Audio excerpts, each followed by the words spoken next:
उसकी मुलाकात किम जुनसू से हुई और फिर जुनसू ने अपने पैसों का इस्तेमाल करते हुए हानजुन के ऊपर केस कर दिया और उसने अपने सारे पैसे लगा दिए हानजुन को घुटने पे लाने के लिए। तो हाँ, उसी दिन मुझे एक बात तो पता चल गई कि साला इस दुनिया में पैसा ही हर चीज है और जिसके पास पैसा है वही साला सबसे ज्यादा पावरफुल है। और उस दिन के बाद से मैंने एक ऑनलाइन शॉपिंग मॉल खोली और मैंने लोगों को मजबूर कर दिया कि साले वहाँ से खरीदो। तो हाँ, इसी तरह से मैंने इतने सारे पैसे जमा किए और तो और मैंने पार्क हानजुन को भी अपने कदमों के नीचे दबा के रखा था और इसी वजह से मैं यहाँ का एक शिकारी बन गया था। लेकिन आज मुझे समझ नहीं आ रहा कि मेरी इतनी ज्यादा धुलाई क्यों हो रही है। और तभी हम देखते कि हानजुन उसके सीने में जोरदार पंच मारता है। जोई की तो सांसें ही रुक जाती है, पर वो किसी तरह हानजुन के ऊपर पंच मारने जाता है, पर हानजुन उसके पंच से बच जाता है। वो कहता है कि साला ये तो असंभव है, पर तभी हानजुन उसके चेहरे को अपने घुटने से कुचल देता है। जोई कहता है कि साला एक भिखारी लड़का ऐसा कैसे कर सकता है। तभी हमें क्लास की लड़कियां दिखाई जाती है जो कहती है कि बहन उधर मत देखो। जोई भी गुस्से में कहता है कि सालो चूतियों मेरी तरफ क्या देख रहे हो। पर इधर हानजुन तो बहुत ज्यादा गुस्से में था, वो उसे बहुत जोरदार पंच मारता है। जोई कहता है कि साला लानत है मुझ पे, मेरी किए कराए पे पानी फिर गया। और फिर वो दूर जाके दरवाजे से टकरा जाता है। उसका चेहरा गुस्से और शर्म के मारे लाल हो गया था। वो हानजुन की तरफ देख के बोलता है कि साले चूतिए। तभी हानजुन चलता हुआ उसके पास आता है और वो हानजुन को देख के ऐसे डरता है कि जैसे मौत को देख लिया। और हानजुन तो बहुत ज्यादा गुस्से में था ही। जोई को समझ में नहीं आता कि 2 साल जो बंदा चुप था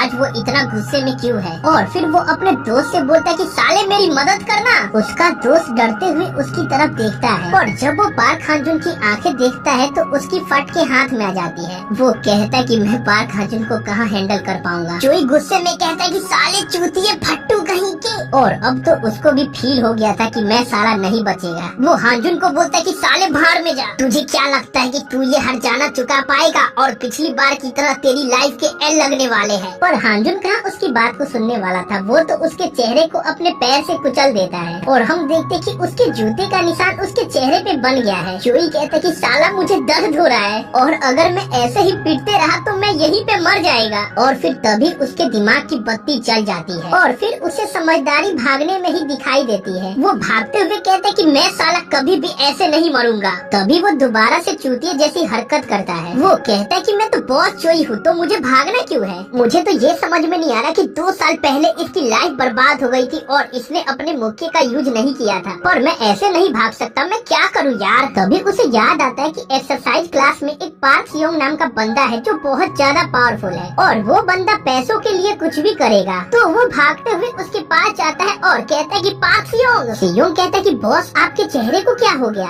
वो कहता है कि सियोंग यार मेरी मदद कर। और तभी हम देखते हैं कि हानजुन भी वहाँ पे पीछे से आ गया। जोई कहता है कि सियोंग अगर तू इस चूतिए को मार देगा तो मैं तुझे 1 मिलियन वॉन दूंगा, तो प्लीज यार कुछ कर, ये साला पागल हो गया है। सियोंग कहता है कि अरे ये तो हानजुन है ना और आप इसको मारने का 1 मिलियन दोगे। जोई कहता है कि हाँ भाई हाँ। सियोंग कहता है कि ठीक है पर मैं 2 मिलियन वॉन लूंगा, चलो डील पक्की। जोई कहता है कि हाँ यार ले लेना, पहले उसको मार तो सही। और अपने मन में कहता है कि साला लुटेरा कहीं का, इसको तो मैं बाद में देख लूंगा। और तभी हम देखते हैं कि सियोंग अपने डंबल्स को फेंक देता है और वो हानजुन से कहता है कि भाई मुझे माफ करना क्योंकि मुझे पैसों की जरूरत है और मैं अपना एडमिशन फिजिकल एजुकेशन कॉलेज में करवाना चाहता हूँ। तभी हम देखते हैं कि हानजुन कुछ नहीं बोलता, वो सोचने लगता है और कहता है कि तुझे फिजिकल एजुकेशन कॉलेज में एडमिशन लेना है। तो सियोंग कहता है कि हाँ भाई। तभी हानजुन उसको पैसे निकाल के देता है और कहता है कि अगर ये बात है तो मुझे और तुझे लड़ना नहीं चाहिए, तो ये ले पैसे रख और भाड़ में जा। सियोंग इतने सारे पैसे को देख के चौंक जाता है और वो हानजुन से पैसे लेके बोलता है कि थैंक यू भाई मदद करने के लिए और मैं पक्का इस पैसे का इस्तेमाल अच्छी जगह करूंगा। ये सब देख के तो जोई की हालत खराब हो जाती है। वो कहता है कि साले गद्दार।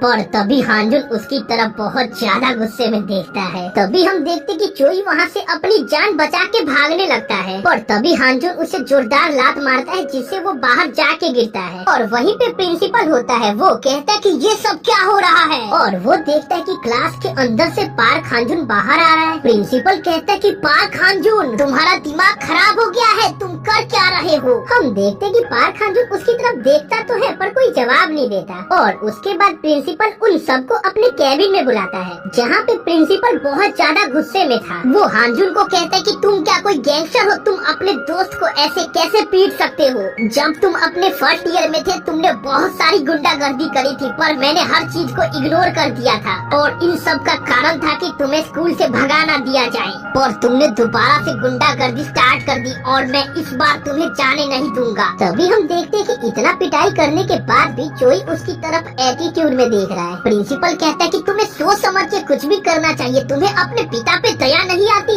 अपने पिता का नाम सुनते ही उसने चोई को जोरदार मुक्का मारा और वो भी प्रिंसिपल के सामने। प्रिंसिपल कहता है कि पार्क हांजुन तुम क्या पागल हो गए हो, और फिर वो हांजुन को पीछे से रोकता है, नहीं तो वो तो आज मार ही डालता चोई को। चोई कहता है कि साला मेरी तो आज हालत ही खराब हो गई है। इधर हांजुन उसे एक और मुक्का मारने वाला था, पर तभी वहाँ पे कोई आ जाता है और वो कहता है कि पार्क हांजुन अब रुक भी जाओ। और हम देखते हैं कि पार्क हांजुन उसकी तरफ देखने लगता है और फिर अपने गुस्से को कंट्रोल करके वहीं पे बैठ जाता है। तभी प्रिंसिपल पूछता है कि तुम कौन हो। वो कहता है कि मैं हूँ मिस्टर किम और मैं आया हूँ केआर लॉ फर्म से। प्रिंसिपल कहता है कि केआर लॉ फर्म, ये तो सबसे ज्यादा पावरफुल लॉ फर्म है। वो चौंकते हुए कहता है कि केआर लॉ फर्म का लॉयर यहाँ पे क्या कर रहा है। तभी हमें दोबारा से रात का सीन दिखाया जाता है, जहाँ पे हम सीईओ जुनवू को देखते हैं और हांजुन उससे पूछता है कि आपने क्या किया। तभी हमें फ्लैशबैक दिखाया जाता है और हमें पता चलता है कि प्रिंसिपल लॉयर से बात करने के बाद इनका गुलाम हो जाता है और चोई को भी लात मार के स्कूल से भगा दिया गया। जुनू कहते कि क्या ये इतना ज्यादा आसान था इस बार। वैसे क्योंकि चोई ने तुम्हें सामने से बुली करा है तो हाँ वो इसकी कीमत भी चुकाएगा।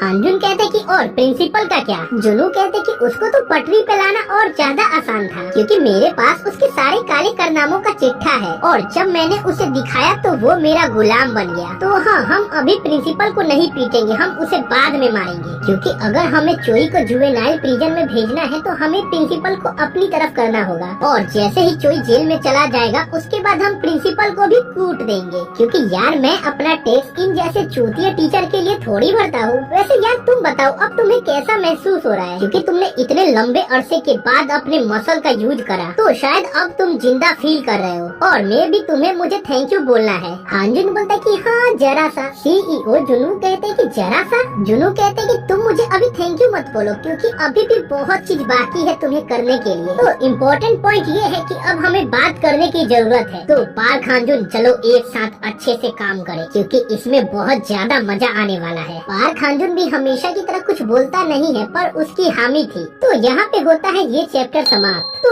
अगर आपको वीडियो अच्छा लगे तो इसको लाइक करके चैनल को सब्सक्राइब करो। ये है इस मानवा का चैप्टर 3। तो चैप्टर की स्टार्टिंग में हम चोई को देखते हैं, जो कि इस बात पे बेहद गुस्से में था कि पार्क हांजुन ने उसे कुत्ते की तरह पीटा। वो कहता है कि पार्क हांजुन तुझे क्या लगता है मैं तुझे जाने दूंगा, और तुझे लगता है कि मेरा अंत ऐसे होगा। नहीं, मैं कभी नहीं मरूंगा, बल्कि पार्क हांजुन मैं आ रहा हूँ तुझे जान से मारने। और फिर हम देखते हैं कि चोई अपने घर से बाहर निकल गया और ऐसा लगता है कि वो किसी से मिलने जा रहा है। तो हाँ वो एक अपार्टमेंट के बाहर आके रुक जाता है और फिर वो अपार्टमेंट के अंदर जाता है, जहाँ पे वो दरवाजे पे दस्तक देता है। तो दरवाजे के खुलने के बाद वो पूछता है कि तुम कौन हो भाई। तो जवाब में चोई बोलता है कि मैं हूँ प्रेसिडेंट चोई और मैं यहाँ पे अपनी रिक्वेस्ट को चेक करने आया हूँ। तो वो बंदा जिसने दरवाजा खोला था वो कहता है कि प्रेसिडेंट चोई। वो कहता है कि प्रेसिडेंट चोई आप अंदर आइए, आप एकदम वक्त पे आए हो। और वो अपने लीडर से कहता है कि जिनसुंग देखो प्रेसिडेंट चोई आए हैं। तभी हम जिनसुंग और उसके बाकी के लोगों को देखते हैं जो किसी को बेरहमी से पीट रहे थे। जिनसुंग कहता है कि तो तुम यहाँ पे आ गए, और वो कहता है कि देखो ये तुम्हारा बंदा है ना जिसे तुमने पीटने के लिए कहा था। तो हाँ वो सूजंग होता है जिसने चोई की बात नहीं मानी थी पिछले चैप्टर में। इसी वजह से चोई के कहने पे जिनसुंग के आदमी इसको पीट रहे थे। जिनसुंग कहते कि लड़कों जल्दी से ये सब साफ करो, क्योंकि हमारे घर पे एक मेहमान आया है। चोई कहते कि कोई बात नहीं, मुझे इसकी आदत है। तभी वो पीले बाल वाला लड़का बोलता है कि हाँ हमारी तो खून खराबे में रहने की आदत हो गई है। तभी जिनसुंग बोलता है कि चोई क्या बात है, क्योंकि तुम कभी भी खुद से यहाँ पे नहीं आते। चोई कहता है कि हाँ वो क्या है ना कि मैं आज आप लोगों से एक बहुत बड़ी रिक्वेस्ट करने आया हूँ। जिनसुंग कहता है कि क्या एक बड़ी रिक्वेस्ट? अच्छा वैसे ये रिक्वेस्ट कितनी ज्यादा बड़ी है? चोई कहता है कि तुम मेरा काम कर दो, मैं तुम्हें 10 मिलियन वॉन दूंगा। वो पीले बाल वाला लड़का बोलता है कि 10 मिलियन वॉन, वाव यार तुम्हारे पास तो इतना पैसा है। वो जिनसुंग से कहते है कि भाई इतना मत सोच, इस डील को फाइनल कर। तभी जिनसुंग गुस्से में 20 बॉल के बल्ले से उस पीले बाल वाले लड़के को जोर से पीटता है। चोई भी इस नजारे को देख के चौंक सा जाता है। जिनसुंग कहता है कि ये अमाउंट मेरे लिए बहुत ज्यादा कम है, और क्या तू चाहता है कि मैं कस्टमर के सामने तुझे कुत्ते की तरह पीटूं? पीले बाल वाला लड़का बोलता है कि बॉस मुझे माफ करना। तभी जिनसुंग कहता है कि देखिए मिस्टर चोई, आप मुझे नॉर्मल आदमी नहीं लगते जितना आप पैसा दे रहे हो। तो चोई कहता है कि मैं चाहता हूँ कि तुम पार्क हांजुन को ठिकाने लगा दो। जिनसुंग कहता है कि तुम पागल हो गए हो क्या? तुम मुझे 10 मिलियन इसीलिए दे रहे हो ताकि मैं पार्क हांजुन को पीट दूं? और क्या ये बुली करना नहीं हुआ? क्योंकि पार्क हांजुन तो बस एक बच्चा है। चोई कहता है कि ये 10 मिलियन तो बस मैं एडवांस दे रहा हूँ, एक बार काम खत्म कर दो मैं तुम्हें डबल दूंगा। तो जिनसुंग इतनी बड़ी राशि को देख के लालच में आ जाता है। वो कहता है कि ओके प्रेसिडेंट चोई, डील डन। तभी हम एक छोटे से घर को देखते हैं जो कि बहुत पहले जल चुका था, और वहाँ पे हम CEO जुनवू को देखते हैं जो कि उस घर में जाते हैं और कहते हैं कि मैं घर पे आ गया, और हाँ मैंने आने में देर कर दी क्योंकि मैं बहुत ज्यादा बिजी रहता हूँ, और हाँ माफ करना मैं दोबारा से चिकन खरीद के लाया हूँ। और तुम सोच रहे होगे कि चिकन का अभी क्या, वैसे यार फ्राइड चिकन बहुत अच्छे होते हैं। और फिर वो एक फोटो की तरफ देख के बोलते कि एक बार तुम्हारे पिता ने मुझे चिकन खिलाया था और सच में वो बहुत ज्यादा स्वादिष्ट था, और हाँ मैं हमेशा उसके बारे में सोचते रहता हूँ। तो हाँ शायद अब मुझे खा लेना चाहिए क्योंकि मुझे भूख लगी है। और हाँ पूरे 2 साल हो गए कि मैंने फ्राइड चिकन को हाथ तक नहीं लगाया। और फिर वो गुस्से में आके बोलते कि 2 साल हो गए और अभी भी ऐसा लगता है कि जैसे कल की ही बात है। उसके बाद वो उदास होके वहीं पे बैठ जाते हैं, और फिर कुछ देर बाद वो कहते कि ठीक है अब मैं जा रहा हूँ, और हाँ शायद मैं लंबे समय तक यहाँ पे दोबारा ना आऊँ क्योंकि मैं फ्यूचर में बहुत ज्यादा बिजी हो जाऊंगा। और हाँ जिस चीज की मैं तैयारी कर रहा था वो भी प्रोग्रेस में है। उसके बाद वो कमरे से बाहर आ जाते हैं जहाँ पे उनका वकील एम्प्लॉय कहता है कि सर मुझे लगता है कि चोई कोई प्लान बना रहा है और हमें क्या करना चाहिए। तो जुनू कुछ देर के लिए सोचने लगते हैं और वहाँ से जाते जाते कहते हैं कि तुम्हें तो पता ही है ना मेरा तरीका कि मैं किसी भी चीज को ठीक से नहीं करता। वो कहता है कि हाँ सर मैं तो अपने एम्प्लॉय होने के नाते बोल रहा था। उसके बाद रात हो जाती है और हम हांजुन के फ्लैट को देखते हैं जहाँ पे हांजुन के पिता किसी से फोन पे बात कर रहे थे, जहाँ पे उन्हें पता चलता है कि उनकी दोबारा से जॉब लग गई। और वो फोन को कट कर देते हैं और सीधा अपने बेटे से बोलते हैं कि बेटा तुम्हारे पापा को दोबारा से जॉब मिल गई। तो हांजुन अपने पापा को बधाई देता है। उसके पापा बोलते कि सारी चीजें एकदम से सही होने लगी और हंसते हुए बोलते कि हांजुन ऐसा लगता है कि हम लोग बहुत जल्द अमीर बन जाएंगे। तो हांजुन कहता है कि डैड मैं वर्कआउट के लिए बाहर जा रहा हूँ। तो वो कहते कि ठीक है बेटा और सुबह जल्दी आना, मैं तुम्हारे लिए कुछ अच्छा खाना बना दूंगा। तो हांजुन बोलता है कि ठीक है डैड, और हम देखते कि उसके पापा बहुत ज्यादा खुश है। तो हांजुन भी मन ही मन खुश था। फिर वो वहाँ से निकल जाता है।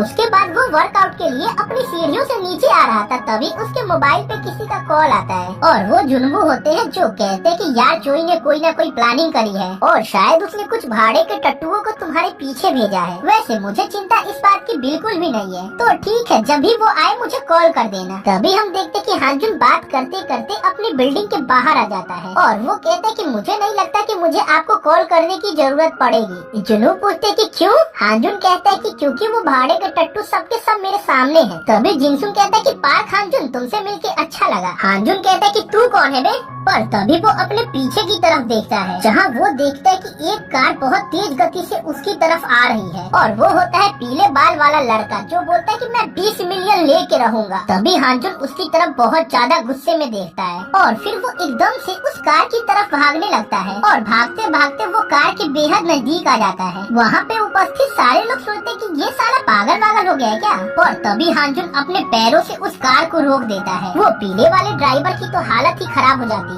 और उसका कार से नियंत्रण टूट जाता है जिससे वो अपने आदमियों को ही लुढ़का देता है और इसी बीच हांजुन भी उस कार से फिसल के रोड पे गिर जाता है और हम देखते कि उसके फेस से खून निकल रहा है। तभी जिनसोंग के लोग बोलते कि साला इस चूतिए ने तो मुझे डरा ही दिया था और यार ये करना क्या चाहता था? ये खुदकुशी करना चाहता था या हमें ब्लैकमेल करना चाहता था? तभी जिनसोंग कहते कि नहीं, ये इस सवाल का जवाब नहीं है। तभी वो पार्क हांजुन की तरफ देखता है जो कि बहुत गुस्से में था और फिर वो अपने पैरों पे उठ के खड़ा खड़ा हो जाता है और गुस्से में कहता है कि हाँ चूतियों, तुम लोगों ने अब मेरा दिमाग वाकई में खराब कर दिया है। तो यहाँ पे होता है ये चैप्टर समाप्त। तो अगर आपको वीडियो अच्छा लगे तो इसको लाइक करके चैनल को ये है इस मानवा का चैप्टर 4। तो चैप्टर की स्टार्टिंग में हम पार्क हांजुन को देखते हैं जो कहता है कि चूतियों, अब तुमने मेरा दिमाग वाकई में खराब कर दिया है। और फिर वो बेहद गुस्से में उन सब की तरफ देखता है। जिनसुन कहते हैं कि ये साला तो 2 साल से आराम कर रहा था, पर फिर भी इसकी बॉडी कितनी पावरफुल है, पर फिर भी इससे कोई खास फर्क नहीं आएगा, क्योंकि एक बात तो क्लियर है कि घाव इसके भी बनेंगे और चोट इसे भी लगेगी। पर तभी अचानक से आसपास के लोग जग जाते हैं। वो चिल्लाते कि ओए नीचे क्या कर रहे हो। कुछ लोग कहते कि शायद वहाँ पे एक्सीडेंट हुआ है और क्या वो लड़का ठीक है। तभी हम जिनसुन को देखते हैं जो एक छोटी सी स्माइल करता है और कहता है कि लड़कों यहाँ से चलो, क्योंकि हम लोग रिट्रीट कर रहे हैं, समझ गए ना। और वो जाते जाते बोलता है कि हांजुन, तुमसे दोबारा मुलाकात होगी। और फिर वो